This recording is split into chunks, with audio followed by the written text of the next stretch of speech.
कल 16 अप्रैल को जिला कांकेर की काफ़ी उत्कृष्ट अभियान संचालित हुआ, जिसका परिणाम भी काफ़ी सकारात्मक रहा। इस संबंध में आज ब्रीफिंग के लिए आप सब लोग को आमंत्रित किया गया। आज ब्रीफिंग में मेरे साथ DIG Kanker range Shri KL दूर साहब हैं, कांकेर के एसपी साहब कल्याण साहब हैं, साथ साथ डीआईजी का भानुप्रतापुर बीएसएफ डीआईजी साहब बाला साहब हैं, कमांडेंट 94 बीएन और उनके साथी अधिकारीगण, और साथ साथ जो अपना जिला पुलिस और डीआरजी का अधिकारीगण उपस्थित हैं। और ये भी जानकारी आप सब लोग को कल हमने अलग अलग माध्यम से शेयर किया। कल 16 अप्रैल को जिला कांकेर की छोटा बेटिया थाना क्षेत्र अंतर्गत बीनागोंडा और कलपर के जो आसपास क्षेत्र में प्रतिबंधित एवं गैरकानूनी सीपी माओवादी संगठन की माओवादियों की उपस्थिति का आसूचना पर डीआरजी टीम और बीएसएफ के एक संयुक्त बल अभियान के लिए रवाना किए गए थे। अभियान के दौरान लगभग सुबह से लगातार सर्चिंग जारी थी। इलाका में दोपहर 2 बजे से लगातार सुरक्षा बल एवं माओवादियों के बीच में मुठभेड़ हुई। ये मुठभेड़ लगभग 4 घंटे चलते रहा रुक रुक कर, और सुरक्षा बल द्वारा बेहतरीन घेराबंदी के माध्यम से जो माओवादियों का जहां जहां पर उनकी जो ठिकाना है और जहां जहां पर उनकी एस्केप रूट है उन सबको जो कॉर्डन करके और अच्छी कोऑर्डिनेशन के साथ डीआरजी के अलग अलग टीम्स थे, साथ में बीएसएफ के टीम थे, आपस में बेहतर समन्वय स्थापित करते हुए जो माओवादियों का खिलाफ प्रभावी रूप से कार्रवाई की गई थे, जिसके परिणाम स्वरूप कुल 29 माओवादियों के डेड बॉडी रिकवर किए गए थे। उनमें से 15 महिला माओवादी है और 14 पुरुष माओवादी का डेड बॉडी रिकवर किए गए थे। और साथ साथ घटनास्थल से AK-47 एक इंसास राइफल, 2 SLR, दोबारा मैं हथियार के बारे में जो रिपीट करना चाहूंगा डिटेल्स, एक AK-47, एक SLR, 2 इंसास, एक कार्बाइन, 303 वेपन 3, और काफी बड़ी संख्या में 315 और 312 और बर्मार वेपन, साथ साथ जो 9mm पिस्टल है जो वेपन का सर्विस वेपन है, वो भी 2 वेपन रिकवर किए गए थे। इन सब वेपनों का जो शिनाख्ती है, कौन कौन सी घटनाक्रम में सुरक्षा बल से माओवादी द्वारा लूटा गया या छत्तीसगढ़ के अंदर या बाहर कहाँ का कौन कौन सी घटनाक्रम में जो ये वेपन्स माओवादी द्वारा लूटा गया, तो उसका भी डिटेल हम निकलवा रहे हैं। जैसे संभवतः एक दिन में वो डिटेल भी हमको प्राप्त हो जाएगा। अभी कुल 29 माओवादी जो डेड बॉडी रिकवर किए गए थे, उसका शिनाख्ती की कार्रवाई जारी है। इसमें प्राथमिक तौर पर 2 बड़ी जो माओवादी कैडर का जो शिनाख्ती अभी सामने आ रहा है, फिर भी कंफर्मेशन जैसा हमारा एक प्रक्रिया होते हैं, इसका पंचनामा और जो स्पॉटर्स द्वारा आइडेंटिफाई करके और बाकी एजेंसी से भी हम उसको कंफर्म करके उसका फाइनली एक ऑथेंटिक रिपोर्ट देते हैं। लेकिन अभी जो प्राथमिक 2 आइडेंटिफिकेशन हुआ है, उसमें एक शंकर है जो डीवीसी कैडर का, और दूसरा जो ललिता वो भी डीवीसी रैंक का, जो ललिता जो रामदेव जो डीकेएसएफसी मेंबर उनका वाइफ का बताया जा रहा है। फिर भी जैसा संपूर्ण जो आइडेंटिफिकेशन डिटेल्स प्रत्यक्ष हम जैसा पूरा प्रक्रिया कंप्लीट होने के बाद जारी करेगा। और जैसे वेपन्स का भी जैसे मैंने पहले बताए थे, वो उसके वेपन का सोर्स है, कौन कौन सी घटनाक्रम में जो सुरक्षा बल से माओवादी द्वारा लूटा गया, उसका भी हम प्रत्यक्ष से जारी करेगा। और आप सब लोग को ये भी जानकारी होगा, विगत 3-4 महीने से बस्तर संभाग के अंतर्गत लगभग सभी इलाका में, सभी जिला में काफी प्रभावी रूप से माओवादियों के खिलाफ कार्रवाई की जा रही है, जिसके परिणाम स्वरूप अब तक जैसा 2024 में जनवरी से लेकर आज दिनांक तक टोटल 71 माओवादी कैडर का डेड बॉडी रिकवर की गए थे। और लगभग 30 से अधिक जो ग्रेडेड वेपन्स हैं, जो AK-47, LMG, INSAS, SLR, 9mm pistol, इस प्रकार का जो 303 इस प्रकार के जो ग्रेडेड वेपन्स 30 से अधिक संख्या में रिकवर की गए थे। और बीजापुर कांकेर में काफ़ी बड़ी अभियान रहा, जो कल वाला जो संभवतः छत्तीसगढ़ की जो एंटी नक्सल ऑपरेशन की जो इतिहास में सबसे जो माओवादी के डेड बॉडी की रिकवरी के दृष्टिकोण से सबसे बड़ी जो रिकवरी कल हुआ है। जैसा और वेपन्स के हिसाब से भी मतलब एक ही मुठभेड़ में इतना सारी जो ग्रेडेड वेपन्स मिलना भी संभवतः ये पहली बार कल की मुठभेड़ के पश्चात जो रिकवर किए गए थे। और इसके पीछे जो कारण जैसा हमेशा हम लोग ब्रीफिंग के समय बताते रहते, जो सुरक्षा बल की जो सदस्य द्वारा, भले ये डीआरजी हो या बस्तर फाइटर हो, एसटीएफ हो या पैरामिलिट्री फोर्सेस, जैसा कांकेर में बीएसएफ तैनात है और नारायणपुर में भी बीएसएफ का भी तैनाती है, और आईटीबीपी नारायणपुर में, दक्षिण बस्तर इलाका में सीआरपीएफ और एसएसबी का भी ट्रूप्स हमारे यहाँ कार्यरत है। इस प्रकार स्थानीय पुलिस बल, स्पेशल फोर्सेस, खासतौर पर डीआरजी, बस्तर फाइटर, एसटीएफ और लोकल पुलिस बल का और स्थानीय जो पुलिस अधिकारीगण और जो पैरामिलिट्री फोर्सेस का जो इतना वर्षों में जो अभियान के दौरान क्या कुछ कमी रह गई, कहाँ पर हम लोग का उसका इम्प्रूव करने के जो स्कोप है, गुंजाइश है, इन सब पर लगातार विचार विमर्श करते करते धीरे धीरे हम ऐसे एक परिस्थिति में पहुंचे। अभी ये लड़ाई एक निर्णायक मोड में है। जैसा अभी तक विगत 3 महीने में सुरक्षा बल का अपर हैंड रहा अब तक, और आने वाले समय में हमारा प्रयास ये रहेगा जो बढ़त हमको प्राप्त हुआ संपूर्ण बस्तर संभाग के अंतर्गत, इस बढ़त को सावधानी पूर्वक आगे भी ले जाएगा, ताकि माओवादी का एक असली चेहरा है, एक विकास विरोधी, एक जन विरोधी चेहरा है। इसको देखकर क्षेत्र की जनता भी उनसे छुटकारा लेने कब मिलेगा, मतलब उनके आतंक से कब मुक्त होगा, इस समय के लिए इंतजार कर रहा है और उसी दिशा में सही दिशा में हम लगातार आगे बढ़ रहे हैं और जनता के मंशा अनुरूप आने वाले समय में क्षेत्र में शांति व्यवस्था स्थापित करके विकास कार्य को भी गति देगा और क्षेत्र की जनता को और क्षेत्र को एक नया पहचान दिलाने का कार्रवाई अभी शुरू हो गई है। ये कार्रवाई आने वाले समय में और मजबूती से एक कदम आगे बढ़ेगा। आज के अवसर पर मैं विशेष तौर पर कल के अभियान में जो शामिल हमारा डीआरजी की अधिकारीगण, डीआरजी के बल सदस्यगण, साथ साथ जो पैरामिलिट्री फोर्स बीएसएफ का भी सभी बल सदस्य और अधिकारी जो अभियान में शामिल और जो टीम्स को लगातार मार्गदर्शन कर रहे हैं, एसपी साहब के नेतृत्व में एडिशनल एसपी साहब लोग भी लगातार इसको मॉनिटर कर रहे थे और फील्ड में जो एसडीओपी से लेकर थाना प्रभारी जो अभियान को नेतृत्व कर रहे थे, मॉनिटर कर रहे थे, और डीआईजी कांकेर और डीआईजी बीएसएफ और कमांडर साहब सभी अपना अपना भूमिका को बेहतरीन तरीके से निभाए थे, जिसके परिणाम काफी सकारात्मक रहा और आने वाले समय में भी इस विषय को और बेहतर कैसा कर सकते उस दिशा में काम करेगा। ये भी जानकारी हम बताना चाहेंगे। जो कल की मुठभेड़ में हमारा 2 अधिकारी जवान जो जिसका इलाज के लिए रायपुर भेजा गया, बीएसएफ का इंस्पेक्टर साहब और हमारा जो डीआरजी का जवान सूर्यकांत श्रीमाली और बीएसएफ के इंस्पेक्टर चौधरी साहब, इन दोनों का स्थिति अभी खतरा से बाहर है और रिकवर कर रहा है। उनका बेहतरीन ट्रीटमेंट रायपुर में हायर सेंटर में दी जा रही है। साथ साथ जो मुठभेड़ में घायल हुआ अन्य जो स्टाफ है जिनका साधारण चोट है, वो फिर अपना अपना लोकेशंस में उनका इलाज जारी है और उनका स्थिति भी सामान्य ही है और लगातार आसपास इलाके में भी रीइंफोर्समेंट पार्टी द्वारा सर्चिंग की जा रही है। प्राथमिक तौर पर इतना विषय हम रखना चाहते हैं। यदि आप लोग को कोई स्पेसिफिक कुछ और बात पूछना होगा या उसके पहले मैं एसपी साहब और डीएच साहब लोग से पूछूं, यदि मेरे से कोई विषय छूट गई होगा वो करोगे। अगर आपको पूछना है तो पूछिए। सर, ये जो एरिया है जहाँ एनकाउंटर हुआ था वो किस एरिया कमेटी में आता है? परतापुर। जैसा ये इलाका है जो नॉर्थ बस्तर डिवीजन कमेटी के जो क्षेत्र है और उस पर खासतौर प्रतापपुर एरिया कमेटी का जो सक्रिय उपस्थिति जी, वो ज्यादातर परतापुर एरिया कमेटी की होगी। जैसा उसका भी शिनाख्ती कार्रवाई जारी है, जो प्रतापपुर एरिया कमेटी का होगा या किसी पीएलजीए फॉर्मेशन से, जैसा पीएलजी कंपनी या प्लेटून्स का भी होने की संभावना है, वो संभवतः आज शाम तक मैक्सिमम जो शिनाख्ती हो जाएगा। उसके लिए हमारा जो स्पॉटर्स और बाकी जो एजेंसी से जो दूसरे स्टेट का भी जो प्रोफाइल इन सबसे चेक करवा रहा है। जैसा भी देखा जाए तो विगत समय में लगातार जो इनके खिलाफ प्रभावी अभियान संचालित करने के परिणाम स्वरूप जो नॉर्थ बस्तर डिवीजन में जो रेगुलर आर्म्ड कैडर्स का जो संख्या अभी धीरे धीरे घटते हैं। अभी हमारा अनुमान है मतलब 80 से लेकर 90 तक जो रेगुलर आर्म्ड कैडर्स का भी अलग अलग डिवीजन कमिटीज में अलग अलग एरिया कमिटीज में अलग अलग जो पीएलजी फॉर्मेशन में होने की संभावना है। और ये इलाका मतलब मार्ड डिवीजन का भी जो एक सरहदी इलाका है, देखा जाएगा जो छोटे बेटी थाना ये ट्राई जंक्शन पड़ते जो नीचे नारायणपुर का और कांकर का और इस तरफ वेस्ट साइड में गढ़चिरौली के ट्राई जंक्शन इलाका पड़ते। इस हिसाब से मतलब तीनों डिवीजन का लगातार उसमें कहीं ना कहीं मूवमेंट या कोई मीटिंग इस टाइप का जानकारी मिलते रहते हैं। और ये इलाका है आमतौर पर मतलब जो हमारा कौन से थोड़ा बाहर थे मतलब विगत समय में इन इलाके में इतना फोकस्ड अप्रोच जैसा भौगोलिक परिस्थिति कारण से या बल की जो इतना मजबूत उपस्थिति नहीं होने के कारण से इस इलाके में पूर्व में भी अभियान संचालित किए गए थे, लेकिन इतना जो प्रभावी रूप से नहीं हो पाए थे। अभी जैसा कल के जो आसूचना थे, जैसा नॉर्थ बस्तर डिवीजन कमेटी का शंकर, ललिता और जैसा PLGF फॉर्मेशंस का जो सीनियर कैडर्स के लगभग 50 करीबन का जो उपस्थिति का सूचना के आधार पर ही ये अभियान संचालित किए गए थे। अभी टोटल 29 डेड बॉडी रिकवर की गए थे।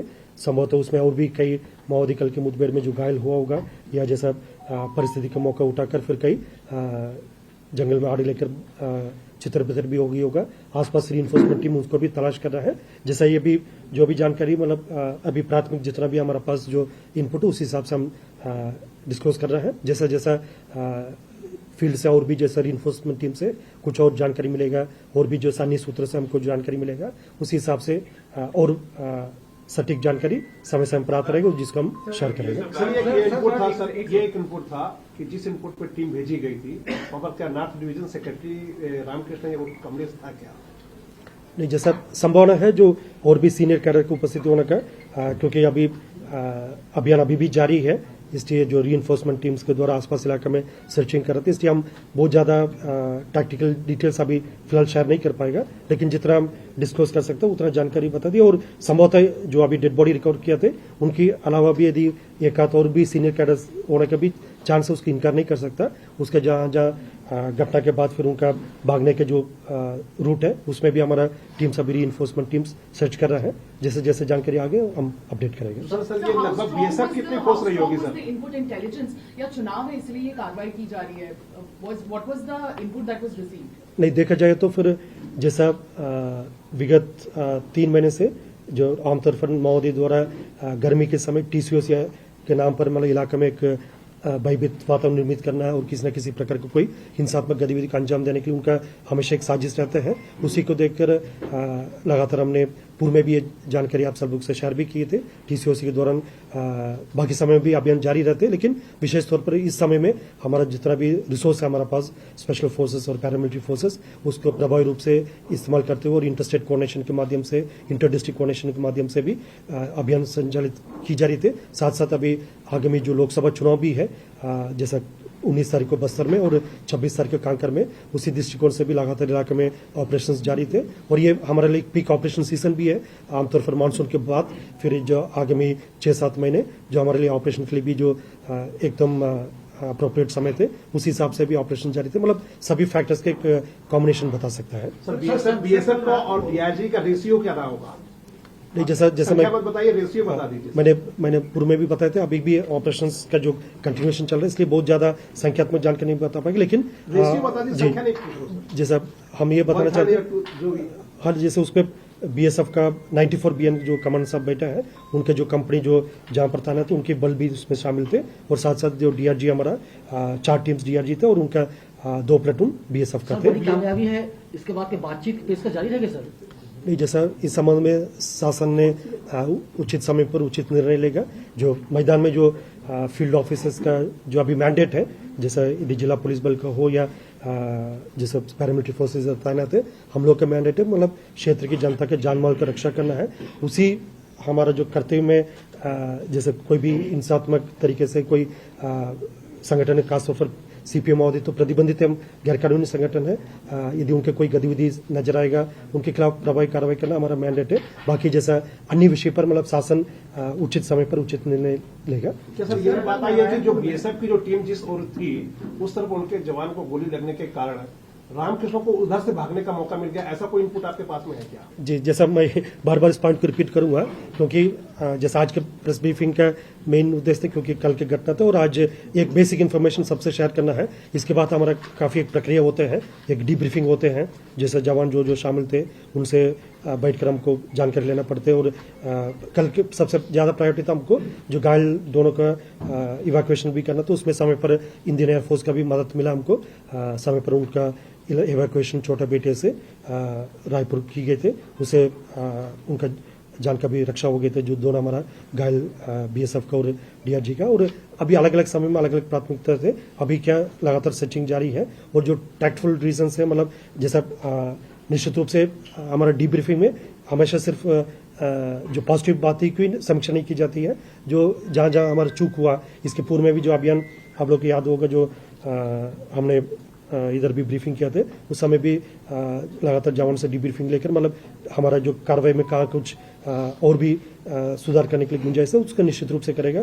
और इस पॉइंट को भी हम इंसिस्ट करना चाहते हैं, अभी भी हम माओवादियों का ताकत को कम आकलन नहीं कर रहा है, जो क्योंकि उनके पास अभी भी जैसा सुरक्षा बल को या क्षेत्र की जो अन्य जो टारगेट है उसका टारगेट करने का हमेशा साजिश है। उनके पास सबसे हथियार है, मतलब आतंकी हथियार के बल पर वो ये लड़ाई को लड़ रहा है। उनके पास और कोई विचारधारा तो शेष बचा नहीं है, या उनके पास कोई ऐसा जनता को देने लायक कोई विषय तो नहीं रहेगी, सिर्फ और सिर्फ आतंकी बल पर वो इस लड़ाई को लड़ रहा है। इसलिए अभी भी आईडी को हमको सावधान रहना पड़ता है, जो अन्य जो ऑपरेशन के दौरान जो बेसिक जो हमको प्रिकॉशंस लेना वो भी लेना पड़ता है, और क्षेत्र का अन्य जो विषय को भी हमको ध्यान में रखकर जनता के जानमाल रक्षा करना भी एक करते हुए उसको भी हमको निभाना पड़ेगा। इसलिए हम इस अभियान से निश्चित रूप से हमारा जवान का मनोबल बढ़ेगा, लेकिन साथ साथ हम सभी जवान सभी फोर्स को ये भी हम लगातार ब्रीफ करते हैं, मतलब अभी लड़ाई खत्म नहीं हुआ, आगामी दिनों में हमको और मजबूती से और सावधानी पूर्वक लड़ाई लेना है,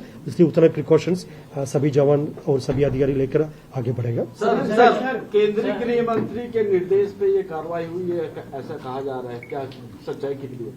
जी, जैसा मैंने पूर्व में भी बताए थे, जैसा अभी मैदान में तैनात जो सुरक्षा बल का जो मैंडेट है, हम क्षेत्र में जो नक्सल समस्या को हल करने के लिए जो हमारा जो पास जो विकल्प है, एक तो ऑपरेशन स्ट्रैटेजी है जो जिसका परिणाम कल देखा है, दूसरा जो शासन का एक डेवलपमेंट का भी स्ट्रैटेजी है, और तीसरा जो एक क्षेत्र की जनता और शासन प्रशासन और जैसे सुरक्षा बल के बीच में एक सकारात्मक एक संबंध बने, जिसका अंग्रेजी में हम कॉन्फ्रेंस बिल्डिंग मेशर्स या कम्युनिटी आउटरीच प्रोग्राम बोलते हैं। इनसे भी सभी तीनों जो विषय में हम लोग लगातार एक एक कदम आगे बढ़ते जा रहे हैं। जैसा ऑपरेशन पॉइंट ऑफ व्यू से जो कल जो अभियान रहा उसमें सभी जो एक हमारा जो प्रोटोकॉल रहते एक मैंडेट रहते उसी हिसाब से जहाँ इनपुट है उसी को तस्दीक करके कार्रवाई करना, उसमें दोनों सेंट्रल फोर्सेस भी थे, स्थानीय पुलिस बल भी थे, और सभी का एक अच्छा रहेगा। और हमेशा जो गृह मंत्रालय के भी सीनियर ऑफिसर्स है सबका इस अभियान का, और पीएचयू में भी डीजी सर एडीसी से लेकर और अन्य जितना भी एजेंसी है, जैसे बीएसएफ का भी सीनियर ऑफिसर्स है और एयरफोर्स से जो हमारा एक और सहयोगी एजेंसी है, सभी के इसमें काफी एक कंबाइंड एफर्ट रहते हैं हमेशा। सर, बीएसएफ के आईजी ने जो प्रेस कॉन्फ्रेंस लॉन्च किया था रिशादी में, और अंततः उनको 1 घंटे बाद उसको ब्रेक करना पड़ा, स्थगित करना पड़ा, तो क्या ऐसा लग रहा है कि डीएफ और बीएसएफ में समन्वय नहीं है? उनको प्रेस कॉन्फ्रेंस कॉल करने के बाद उसको स्थगित करने की सूचना बीएसएफ के एक व्हाट्सएप ग्रुप में डाला गया था, तो ये क्या आपस में समन्वय नहीं है या क्या दिक्कतें आ रही है? नहीं, बिल्कुल ऐसा किसी प्रकार की कोई बात नहीं था। आप सब लोग जो सीनियर रिपोर्टर्स हैं लगातार इस क्षेत्र में जो काम कर रहे थे, हमारे एक जैसे सिस्टम रहते हैं, क्योंकि जैसे कल के समय संभव था, क्योंकि लगातार अभियान भी जारी है, और अभियान जारी होने के समय जो नॉर्मली अपन जितना जानकारी उसका एक प्रेस रिलीज के माध्यम से या प्रेस बाइट के माध्यम से देते, ताकि जैसा आप लोग ये भी जानकारी होगा बीजापुर में भी जैसा जो सर वो ठीक है, बीजापुर 1 मिनट में कंप्लीट कर लूंगा। बीजापुर में भी जो थोड़ा साइलेंट कर सकता है, हाँ, बीजापुर में भी जो अभियान जो 10 दिन पहले चला है उसमें शुरुआती इनपुट आए थे, मतलब जिसमें 2 माओवादियों की डेड बॉडी रिकवर करना है, फिर जैसे वो संख्या 4 हुआ, फिर 8 हुआ, फिर 10 हुआ रात में, फिर अंत में सुबह जब फर्स्ट नाइट में सर्चिंग की गई उस समय 3 और डेड बॉडी मिला, कुल मिलाकर 13 हुआ। हमको 4 अपडेट देना पड़ा। ये तो निरंतर एक प्रक्रिया रहते, जैसे एक हमारा पैरामिलिट्री फोर्सेस का भी और लोकल पुलिस का भी एक सिस्टम रहते हैं, जैसे कोई लगातार कल आप लोग कई लोग को फोन आ रहे थे, हम जैसे क्योंकि इवैक्यूएशन भी हमारा एक प्राथमिकता थे, जैसे घायल जवान को स्वयं सही समय पर उनको इलाज में भेजना था, इसलिए आप लोग में से लगभग आधा से ज्यादा लोग का फोन आए थे, जिसका हम एसपी साहब डीएजी साहब लोग हम लोग रिसीव भी नहीं कर पाते, इसलिए हमारा एक सिस्टम बना हुआ था, एक प्रेस नोट तत्काल जो बेसिक जानकारी तो सबको शेयर कर देते, फिर हम लोग बाकी काम में भी, क्योंकि यदि फोन से एंगेज रहेगा फिर बाकी इवैक्यूएशन का काम भी प्रभावित होते, और उसके बाद जैसा आज थोड़ा एक ऐसा स्थिति में पहुंच गए थे बेसिक इन्फॉर्मेशन देने का, जैसा फिर बाद में जैसा अपडेट आता रहेगा उसी हिसाब से शेयर करता रहेगा। सर, कल नारायणपुर में दंडवन गांव में एक भाजपा कार्यकर्ता की हत्या कर दी गई। सर, लगातार देखने को मिलता है कि एक राजनीतिक विशेष पार्टी के कार्यकर्ता को नक्सली टारगेट करते हैं, तो क्या ये माना जाए कि आगे भी मतलब नेताओं की जान खतरे में है? जी, जैसे मैंने पूर्व में भी कई अवसर में बताए थे, जैसे प्रतिबंधित और गैरकानूनी सीपीओ संगठन सिर्फ आतंक के बल पर ही इस लड़ाई को लड़ना चाह रहे थे, और इलाके में एक भयभीत वातावरण निर्मित करके क्षेत्र को जनता को भयभीत करने के उनका एक पुराना एक मोडस ऑपरेंडी है, लेकिन कभी उसमें वो सफल नहीं होगा। इसमें जो तब बैकफुट में रहते खासतौर पर जो सॉफ्ट टारगेट जिसको बोला सकता है, जो सा निर्दोष ग्रामीण है या स्थानीय स्तर पर जो जनप्रतिनिधि अंदरूनी इलाके में काम कर रहा है या विकास कार्य में जो उसका भूमिका है, उन सबका टारगेट करके वो एक जब माओवादी ताकत में रहते इस टाइप का हरकत नहीं करते, तब बैकफुट में रहते। किसी को भी जैसा बीजापुर में बासागुड़ा क्षेत्र में होली के दिन 3 निर्दोष ग्रामीण को मार दिए थे। इसमें उन लोग कभी कोई पुलिस की मुखबिरी इस टाइप का कोई काम कभी किया नहीं थे, सिर्फ एक आरोप लगा देते पुलिस की मुखबिरी काम करते। उनका सिर्फ अपना कैडर को मनोबल को बना रखने के लिए, क्योंकि अभी लगातार कार्रवाई के कारण से कई माओवादी कैडर संगठन छोड़कर भाग जा रहा है, आत्मसमर्पण कर रहा है और संगठन काफी अभी कमजोर स्थिति में है। उस समय उनके पास कोई विकल्प नहीं रहते, मतलब कोई निर्दोष ग्रामीण को हत्या करना या कोई सॉफ्ट टारगेट जैसे कोई मोबाइल टावर को जलाना या कोई जेसीबी मशीन को जलाना। इससे वो एक संदेश देना चाहता हम अभी भी हम मैदान में उपस्थित करके, लेकिन वो क्षेत्र की जनता इस बिल्कुल स्वीकार नहीं करेगा, क्योंकि वो सब इतना सालों से देख ली उनका ताकत क्या, उनकी कमजोरी क्या और उनकी अंत की ओर जो उसका खात्मा की ओर उसके संगठन जा रहा है। और इसी अंत के समय में इस प्रकार का जो हथकंडे अपनाने की कोशिश करेगा माओवादी, लेकिन हमारा पूरा आश्वासन है इस प्रकार जो हथकंडे में उनको कोई फायदा नहीं होगा, उल्टा ये खात्मा के लिए काफी बड़ी एक कारण बन सकता है माओवादी के लिए, जिससे सॉफ्ट टारगेट को टारगेट करेगा। निश्चित रूप से खात्मा के लिए ये सबसे बड़ी कारण भी बन सकता है। चुनाव को लेकर क्या कुछ तैयारियां हो चुकी है अभी तक? जैसा 19 अप्रैल को बस्तर लोकसभा क्षेत्र का जो मतदान होना है, उसके लिए कल से 16 अप्रैल से कुछ मतदान दल को जहां दूरस्थ इलाका में हेलीकॉप्टर के माध्यम से भेजा गया। आज भी 17 तारीख को भी कार्रवाई जारी है और कल 18 तारीख को अन्य मतदान केंद्र में मतदान दल पहुंचेगा। और इसके लिए 3 लेयर कॉर्डन सिक्योरिटी और road security operation, area domination से लेकर सभी प्रकार का अभियान संचालित की जा रही है इलाका में, ताकि जो मतदान प्रक्रिया में शामिल सभी मतदान दल साथ साथ जो मतदाता भी सुरक्षित तरीके से मतदान केंद्र तक जाकर अपना मताधिकार को प्रयोग कर सकता है। और संपूर्ण जो प्रक्रिया को एक व्यवस्थित हम सुरक्षित तरीके से संपादित करने के लिए जितना हमारे पास रिसोर्स है, जो पूर्व से हमारे पास बल उपलब्ध है, साथ साथ चुनाव आयोग द्वारा भी अतिरिक्त बल आवंटन किया, उसको लेकर एक इंटीग्रेटेड डिप्लॉयमेंट प्लान सभी इलाके में की जा रही है। और इंटरस्टेट कोऑर्डिनेशन में भी बेहतर तरीके से लगातार हो रहा है, जिसके माध्यम से हमको पूरा विश्वास है जो कल 19 तारीख को परसों 19 तारीख को बस्तर लोकसभा क्षेत्र तथा 26 कांकेर लोकसभा क्षेत्र में सभी चुनाव प्रक्रिया अच्छी तरीके से हम संपादित कर सकते हैं। सर एक बड़ा अपडेट इस पे आया है सर। अभी तक आप सर कह रहे हैं कि प्रोसेस जारी है आइडेंटिफिकेशन की। कांग्रेस के प्रदेश अध्यक्ष ने कहा है कि अभी तक जांच नहीं होना और ये इतनी बड़ी संख्या सरकार ने कहा है कि इसमें ग्रामीण भी तो शामिल नहीं है। क्या आप कंफर्म है कि सर सभी नक्सली है या उसमें कोई ग्रामीण है? जिस इसमें हमने स्पष्ट कर दिया थे, जैसा कल महोदय की उपस्थिति की आसूचना पर ही जो फोर्स गई थी और इतना बड़ी संख्या में जो automatic weapon AK-47 SLR, INSAS और 303 और कार्बिन जैसा वेपन 9mm पिस्टल जो सर्विस वेपन है जो मिलना, और जैसा शंकर और ललिता का जो संभवतः जो अभी आइडेंटिफिकेशन हुआ, और इसके बाद बाकी को आइडेंटिफिकेशन में हम इसलिए जल्दीबाजी नहीं कर रहे क्योंकि ये एक प्रोफेशनल प्रक्रिया है। जैसा उनका शिनाख्त करना पड़ेगा, उनके परिजन से उसका क्रॉस चेक करना पड़ेगा। जैसे बीजापुर में भी हमने जो पूरा समय लेने के बाद फिर प्रोफेशनल तरीके से इसमें ये भी जानकारी है, मतलब अधिकांश जो माओवादी कैडर इसमें जो वर्दीदारी भी थे और इसमें किसी प्रकार को, और उनका प्रोफाइल भी एक का भी डिटेल्स भी आ जाएगा, जैसा किसके क्या कितना अपराध में शामिल थे। और इस संदर्भ में हम ये भी जैसा पूर्व में भी हम लोग लगातार कई बार अपील किया है, अभी भी अपील करना चाहते हैं, क्योंकि ये माओवादी एक प्रतिबंधित और गैरकानूनी संगठन है और क्षेत्र के जो कैडर्स है जो आमतौर पर जो स्थानीय जो माओवादी कैडर रहते, जो मिलिशिया में रहते या अन्य जो उनके फॉर्मेशन में रहते, उनको पूर्व में ये लोग दिग्भ्रमित करके डरा धमका कर अपना संगठन में भर्ती करते और उनके एक ह्यूमन शील्ड के रूप में भी इस्तेमाल करते हैं। जैसे कभी भी कोई मुठभेड़ होते हैं, जैसे कल का भी आप लोग खुद एक अनुमान लगा रहे थे, संभवतः ये DKC मेंबर भी रहा होगा उसमें, जिस टाइप के जो सीनियर कैडर बाकी जो स्थानीय माओवादी कैडर के एक ह्यूमन शील्ड के रूप में इस्तेमाल करके जैसा मौका देकर फिर वो पीछे मैदान से भाग जाते हैं। ये उनका पुराना कई वर्षों का तौर तरीके। इस बात को हम क्षेत्र के जो स्थानीय माओवादी कैडर को कई बार अलग अलग माध्यम से हम इस जानकारी भी दिया थे। अभी भी वक्त है हिंसा छोड़कर जैसा हथियार त्याग करके समाज के मुख्य धारा में आकर शामिल हो और जैसे शासन का पुनर्वास एवं रिहैबिलिटेशन जो पॉलिसी है उसी का फायदा उठाकर एक सामान्य जीवन जिए और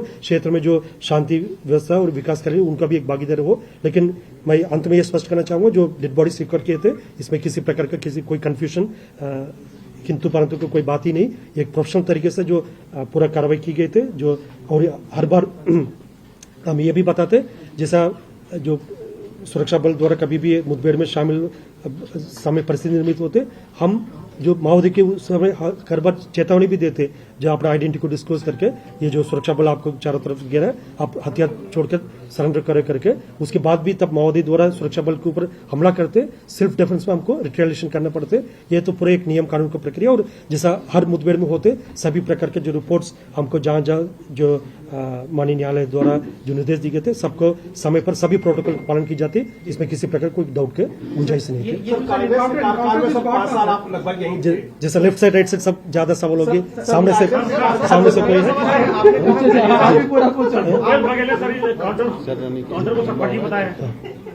जी, जैसा मुझे विश्वास है, मतलब जितना भी आप लोग का पॉइंट है उसके हमने यथासंभव जानकारी दे दिया। इसके बाद और भी अपडेट समय समय पर हम देते रहेंगे। आप सभी सारे रिकवरीज जो है जी। डिस्प्ले पे लगा दिया गया है जी। तो अगर हम खत्म करेंगे तो वहाँ जा सकते हैं। जी आपने कहा कि रिकवरी हो गई है, उसके अलावा सबसे बढ़िया चल रहा है। जी। क्या और बढ़ोतरी हो सकती है? एक बार चेक ओके जी, क्या पूछ रहे थे? और बढ़ सकते हैं क्या? नहीं, अभी जैसे जितना अभी रिकवरी चेक किया कर लिया, इसके बाद और कोई भी घायल मिलेगा, कोई और बॉडी मिलेगा, फिर हम अपडेट बताएंगे।